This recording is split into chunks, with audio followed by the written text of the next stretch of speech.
नमस्कार. ज्ञानगंगावर आपले स्वागत करते. मी डॉक्टर उषा सोरते. आतापर्यंत आपण ज्ञानगंगावर विविध घटकांवर विविध प्रकारचे व्हिडिओ पाहिलेत. आज आपण वर्णनात्मक भाषा विज्ञानातील स्वन विज्ञान आणि स्वन निर्मिती या घटकाचा विचार करणार आहोत. विद्यार्थी मित्रांनो, स्वन विज्ञान आणि स्वन निर्मिती या घटकाचा विचार आज आपण करणार आहोत. पहिल्यांदा आपण स्वन विज्ञानाचे स्वरूप पाहणार आहोत. स्वन विज्ञान हे भाषेच्या अभ्यासाचे प्रमुख अंग आहे. आधुनिक भाषा विज्ञानात ध्वनी या शब्दाऐवजी स्वन ही संज्ञा मुद्दाम योजली जाते. आतापर्यंत रूढ असलेला ध्वनी हा शब्द स्वन या कसोटीला फारसा उतरत नाही, कारण शास्त्रीय परिभाषा ही नेमकी आणि वेगळी असावी अशी अपेक्षा असते.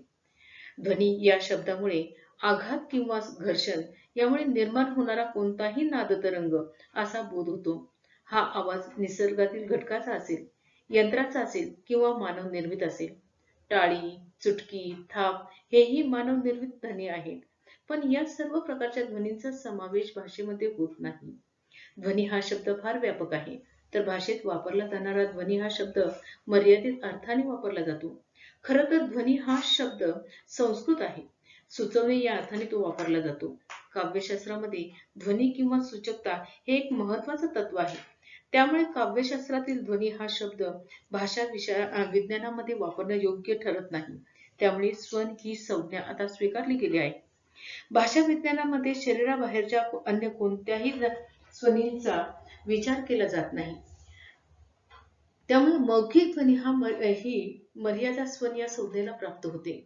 खोकलणे, खाकरणे, थुंकणे, फुंकणे, चोखणे, चघळणे, शिंकणे, जांभई देणे, उचकी देणे, हसणे, रडणे, ओरडणे, किंचाळणे हे आणि यासारखे कितीतरी ध्वनी आपण मुखावाटे काढू शकतो. पण हे ध्वनी म्हणजे स्वन नाही, तर जे मुखावाटे उच्चारले जातात, ज्यांचं उच्चारण मोठ्या प्रमाणात अनेकांकडून केलं जातं, जे स्वतंत्रपणे आणि एका मागोमाग एक उच्चारले जातात, ज्यांच्या संयोगातून शब्द बनवले जातात, अशा भाषा ध्वनी म्हणजे स्वन होय. स्वन निर्माण करणारी इंद्रिय कोणती याचा विचार आपण इथे करणार आहोत.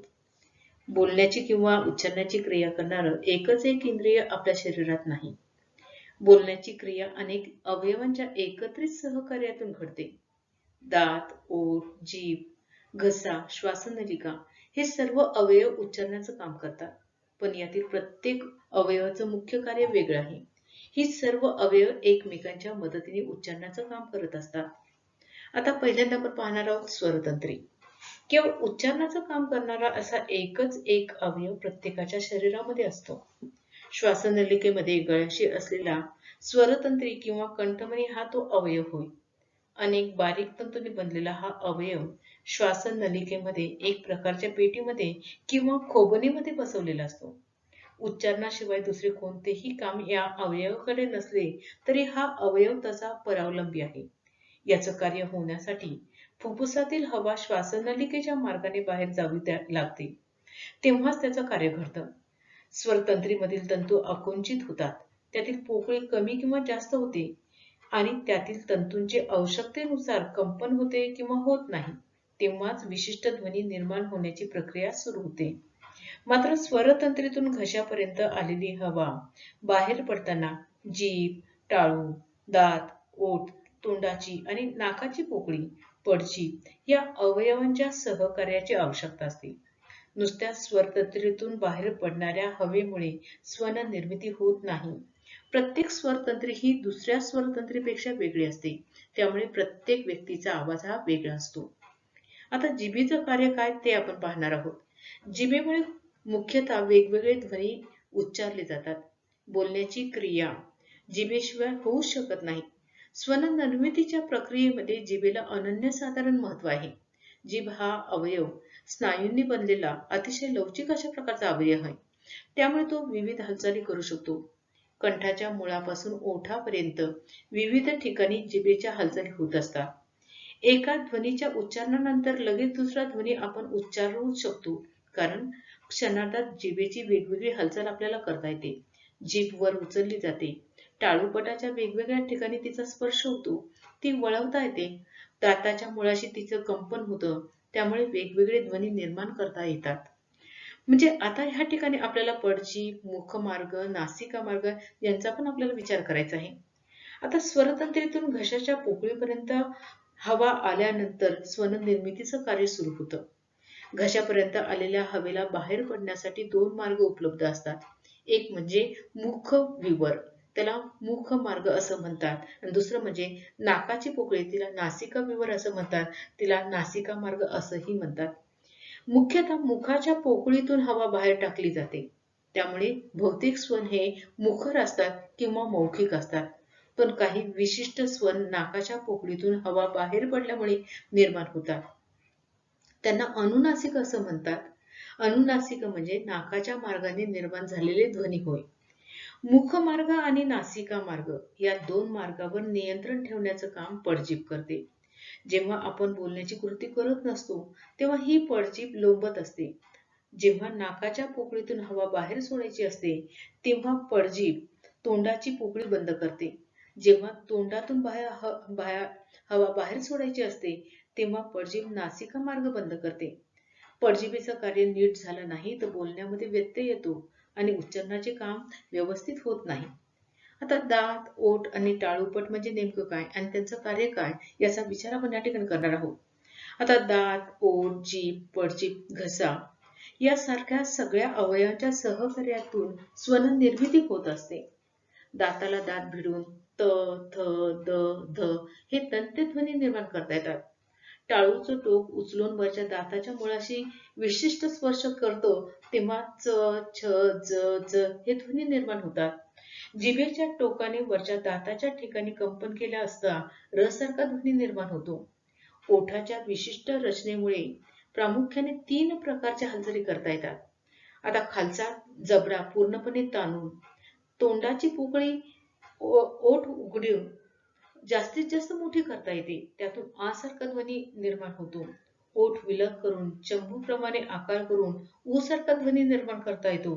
तो ओठ थोडे विलग करून थोडे आडवे ताणून ई सारखा ध्वनी निर्माण करता येतो.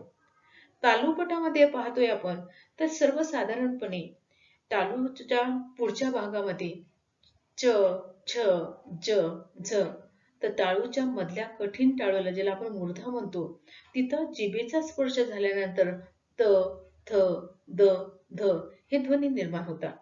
जिभेच्या मागचा भाग म्हणजे मृदू तालूच्या दिशेने वर उचलून क, ख यासारखे ध्वनी निर्माण करता येतात. म्हणजे या सर्व अवयवांच्या मदतीने स्वन निर्मितीची प्रक्रिया होत असते. वागेंद्रियाच्या आकृतीद्वारे स्वन निर्मितीची प्रक्रिया कशी घडते हे आपण ह्या ठिकाणी बघणार आहोत. मानवी मुखावाटे स्वन कसे निर्माण होतात ते पाहूया. फुफ्फुसामध्ये शुद्ध हवा पोहोचवली जात असते आणि अशुद्ध हवा बाहेर टाकली जात असते. अशुद्ध हवा बाहेर टाकली जात असताना स्वन निर्मितीचं कार्य सुरू होतं.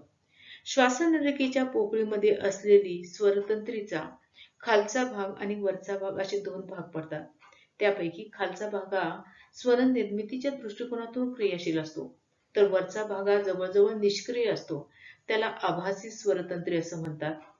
श्वास आत घेत असताना आपल्याला ध्वनी निर्माण करता येत नाही, कारण स्वन निर्मितीसाठी आवश्यक अशी कृती स्वरतंत्रीच्या वरच्या भागातून केली जाऊ नये अशी शरीराची रचना असते. अशुद्ध हवा बाहेर पडत असताना मात्र स्वरतंत्रीच्या खालच्या भागामध्ये विशिष्ट क्रिया होते आणि खालच्या भागामध्ये अनेक बारीक तंतू असतात. ते तंतू ताणले जातात किंवा जवळ आणले जातात तेव्हा उच्चारणाची क्रिया घडते. या ठिकाणी आपण स्वरांचे स्वरूप बघणार आहोत. अ, आ, ई, ई, उ, ऊ, ए, ऐ, ओ, औ, अहा असे मराठीमध्ये एकूण 12 स्वर आहेत. स्वरतंत्रीतून कंपनयुक्त हवा मुखविवारातून कोणताही अडथळा न येता अखंडपणे जाऊ शकते, तेव्हाच स्वरांची निर्मिती होते. स्वर हे दम टिकेल तितका वेळ आपण उच्चार करू शकतो. त्याचप्रमाणे स्वरांचा उच्चार करत असताना कोणाच्याही मदतीची आपल्याला गरज नसते. आता आपण स्वरांचे वर्गीकरण पाहणार आहोत. ओठ व जीभ यांच्या विशिष्ट कृतीमुळे वेगवेगळ्या प्रकारचे स्वर निर्माण होतात. स्वर उच्चारत असताना कालावधी कमी वापरणे किंवा अधिक वापरणे यातून ऱ्हस्व आणि दीर्घ स्वर निर्माण होतात. स्वर उच्चारत असताना कमी कालावधी वापरला गेला तर ऱ्हस्व स्वर निर्माण होतात, तर कालावधी अधिक वापरला तर दीर्घस्वर निर्माण होतात. स्वरांच्या उच्चारणाच्या बाबतीत जीभ हा अतिशय महत्त्वपूर्ण अवयव आहे. स्वरांचे उच्चारण होत असताना 3 प्रकारचे स्वर तयार होतात. जिभेचा पुढचा भाग टाळूच्या दिशेने वर उचलला गेल्याने अग्रस्वर तयार होतात, तर जिभेचा मधला भाग टाळूच्या दिशेने वर उचलल्याने मध्यस्वर तयार होतात. जिभेचा मागचा भाग टाळूच्या दिशेने वर उचलल्याने पश्चस्वर तयार होतात. जिभेप्रमाणेच ओठाच्या स्थितीवरून सुद्धा स्वरांचे वर्गीकरण करता येते. ओठ पूर्ण उघडले गेले तर विवृत्त स्वर तयार होतात. ओठ कमी उघडले गेले तर अर्धसंवृत्त स्वर तयार होतात. ओठ सर्वात कमी उघडले गेले तर संवृत्त स्वर तयार होतात. अर्धस्वर. अर्धस्वर कशाला म्हणायचं तर स्वरांचे उच्चारण व्यंजनाच्या उच्चारणाला सहकार्य करत असतात, पण नुसते एका पाठोपाठ एक अशा प्रकारचे वेगवेगळे स्वर सतत उच्चारणे कठीण जाते. अशा वेळी विविध व्यंजने स्वरांच्या मदतीला धावून येतात. अशा व्यंजनांना अर्धस्वर असं म्हणतात. य आणि व ही अर्धस्वर आहेत. जसे पाऊले हा शब्द उच्चारत असताना आ आणि उ हे स्वर एका पाठोपाठ उच्चारत असताना कठीण जाते. अशा वेळी पाऊले असा शब्द वापरण्याऐवजी पावले हा शब्द वापरला जातो. तोच प्रकार एवढा याऐवजी एवढा म्हणणं सोपं जातं. आता संयुक्त स्वर कशाला म्हणायचं? ऐ आणि औ यांना संयुक्त स्वर म्हटलं जातं. कारण ऐ दोन स्वर या ठिकाणी एकत्र आले, अ अधिक ई, तर औ अ अधिक उ बरोबर औ. अनुनासिक, अमला अनुनासिक म्हटलं जाते, तर विसर्ग म्हणजे या ठिकाणी आहा हा विसर्ग आहे. व्यंजनाचे स्वरूप पाहत असताना कोणत्याही भाषेमध्ये स्वरांपेक्षा व्यंजनांची संख्या पुष्कळ अधिक असते. स्वरांच्या तुलनेने व्यंजन हे उच्चारण बरेच परतंत्र असते. स्वरांचे सहाय्य घेऊनच कोणत्याही व्यंजनाचा वेगळा उच्चार करता येतो. 2 किंवा अधिक व्यंजने मध्ये स्वर न आणता एका पाठोपाठ उच्चारली जाऊ शकतात, पण शेवटी स्वरांचं सहाय्य घ्यावंच लागतं. परतंत्रता आणि स्वरांच्या सहाय्याची अपेक्षा हे व्यंजनांचं प्रमुख लक्षण आहे. आता स्फोटक म्हणजे काय याचा विचार आपण या ठिकाणी करणार आहोत. मुखातून बाहेर पडणारी हवा यानं त्या प्रकारे अडवल्याशिवाय व्यंजन निर्माण होऊ शकत नाही. ही हवा अत्यंत अल्पकाळ अडवून लगेच सोडली जाते, त्याला स्फोट असे म्हणतात. आता ही हवा अडवण्याचं काम जीभ करत असते.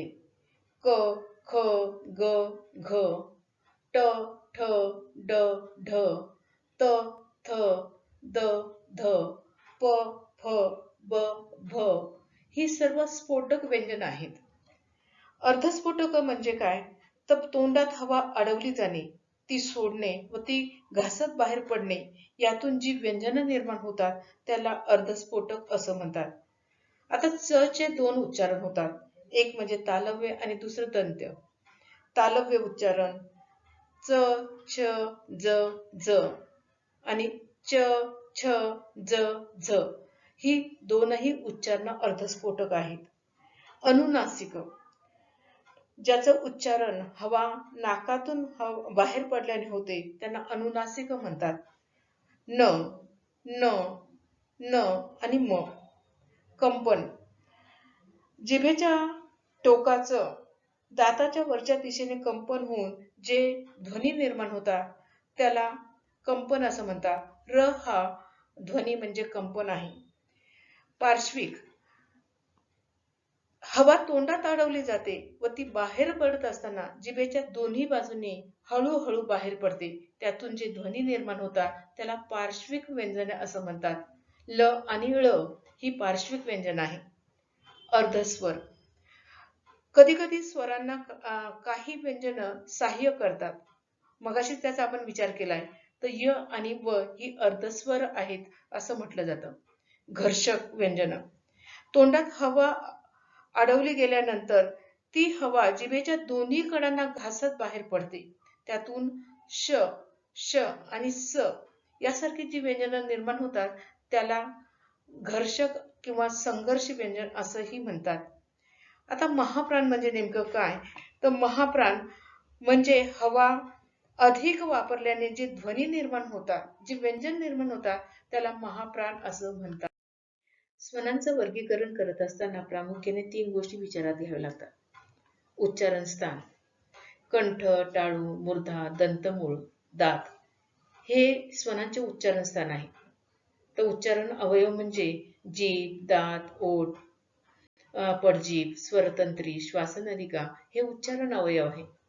तर उच्चारण प्रयत्न म्हणजे श्वासनलिकेतून बाहेर पडणारी हवा मुखविवरामध्ये अडवली जाणे याला प्रयत्न असं म्हणतात.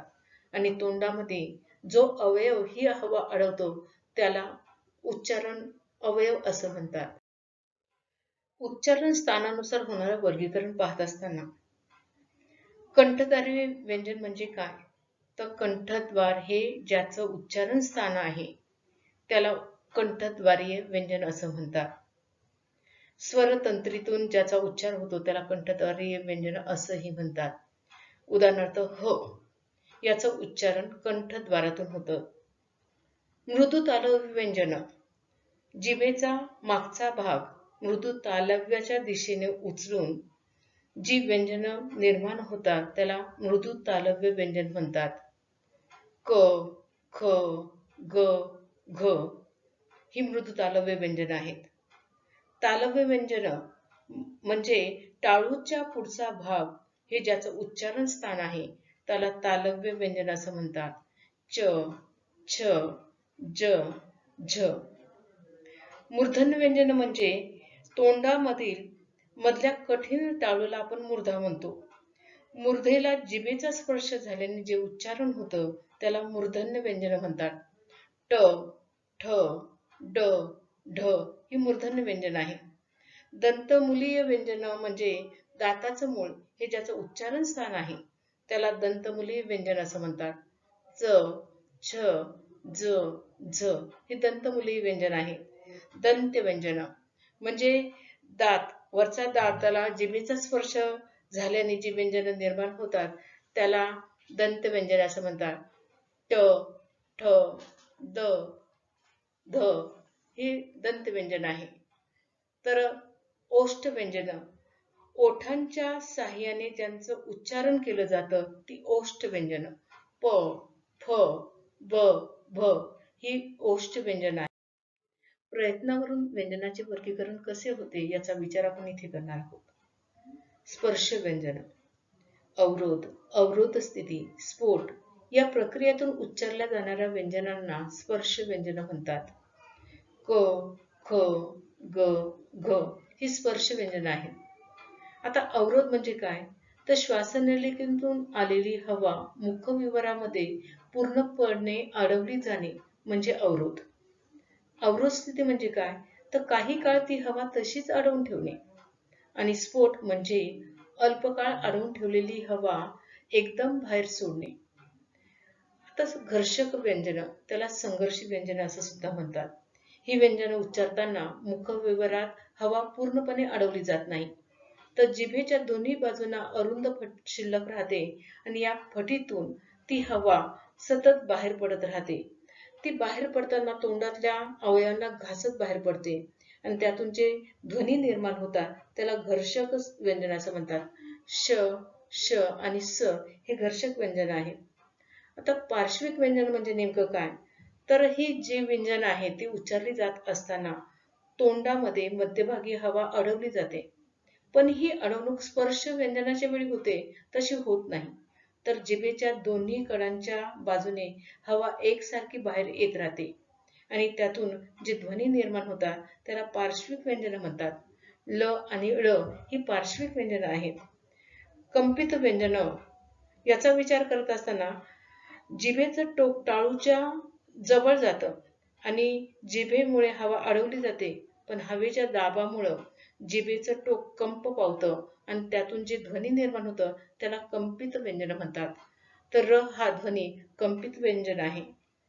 स्पर्श संघर्षी व्यंजनाचा विचार करत असताना पहा, या व्यंजनाच्या उच्चारणाची सुरुवात स्पर्श व्यंजनाप्रमाणे होते, पण शेवट मात्र हवा एकदम सोडली न जाता ती हळूहळू सोडली जाते. बाहेर पडणारी जी हवा आहे ती तोंडाशी घर्षण करत बाहेर पडते. म्हणजे सुरुवात स्पर्श व्यंजनाप्रमाणे होते तर शेवट घर्षक व्यंजनाप्रमाणे होतो, असं या व्यंजनाचं एकंदरीत स्वरूप असतं. च, छ, ज, झ हे जे काही व्यंजन आहे ते स्पर्श संघर्ष व्यंजन आहे. तर अनुनासिक म्हणजे काय? तर मुखविवर बंद असताना हवा नासिका विवरातून बाहेर पडते, त्यामुळे निर्माण होणार जे काही ध्वनी आहे त्याला अनुनासिक म्हणतात. न, न, न आणि म ही अनुनासिक आहे. विद्यार्थी मित्रांनो, अशा प्रकारे उच्चारण स्थान, उच्चारण अवयव, उच्चारण प्रयत्न या गोष्टी विचारात घेऊन स्वनांचं वर्गीकरण कसं होतं याचा विचार आपण या ठिकाणी केलेला आहे. मित्रांनो, आज आपण स्वन विज्ञान आणि स्वन निर्मितीची प्रक्रिया, त्याचप्रमाणे स्वनांचं वर्गीकरण या घटकांचा आपण अभ्यास केलेला आहे. अशाच प्रकारचे विविध घटक घेऊन मी पुढील व्हिडिओमध्ये सुद्धा येणार आहे. तुम्हाला जर हा व्हिडिओ आवडला असेल तर या चॅनलला लाईक करा, सबस्क्राईब करा आणि शेअर करा. धन्यवाद.